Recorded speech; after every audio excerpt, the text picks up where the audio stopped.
جیسے کہ میں نے سنا ہے اپنے مطلب گھر میں، اور جہاں میں نے درس لیا درسگاہ میں، ہماری معلمہ نے ایک بار بتایا تھا کہ قرآنی جو آیت ہوتی ہیں، جیسے کہ کچھ پارے ہوتے ہیں، تو اگر وہ شہید ہو جاتے ہیں، کہیں سے ہٹ جاتی ہے، کوئی ٹکڑا برخ ہٹ گیا، ایک صفحہ ہٹ گیا، تو اسے ہم جیسے مسجدوں میں رکھوا دیتے ہیں، یا پھر انہوں نے بولا یا تو کہیں تم گڈھا کھود کے یا تو آپ وہاں پر دفنا دو، قبرستان وغیرہ میں وغیرہ وغیرہ، یا تو آپ اسے جلا دو۔ تو کیا یہ صحیح ہے؟ وضاحت فرمائیں۔ دیکھیے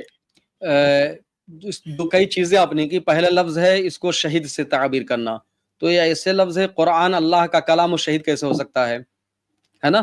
اللہ کا کلام کہیں بھی کسی صورت میں کیا ہے؟ اللہ کا کلام ہے، تو شہید کا لفظ یہ درست نہیں ہے نا؟ اور جی کہنا دوسری چیز یہ ہے کہ حفاظت جو ہے قبرستان میں قرآن کی بے حرمتی ہوگی. کیوں؟ اس لیے نہیں کہ مردے ناپاک ہوتے ہیں.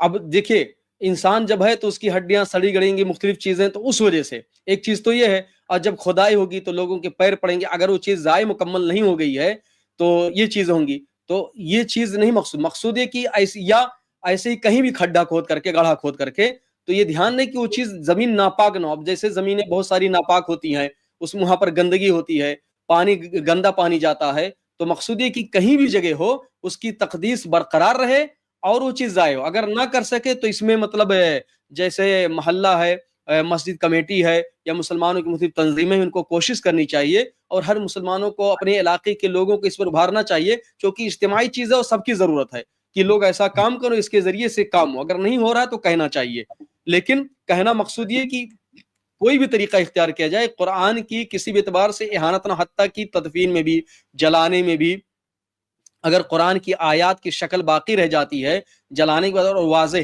تو بھی دھیان دینا چاہیے. ایسا ہو کہ وہ ساری چیزیں رسم و ساری چیزیں ختم ہو جائیں، جس سے نہ لگے کہ یہ قرآن ہے. یا ایسی جگہ رکھ دیا جائے کہ پھر وہاں کھدائی نہ، زمین میں اگر ایسی جگہ ہم نے دفن کر دیا، ڈال دیا کہ جہاں کھدائی قریب میں ہوگی یا گندا پانی وہاں پہنچے گا، ہم کو معلوم ہے بہت ساری چیزیں.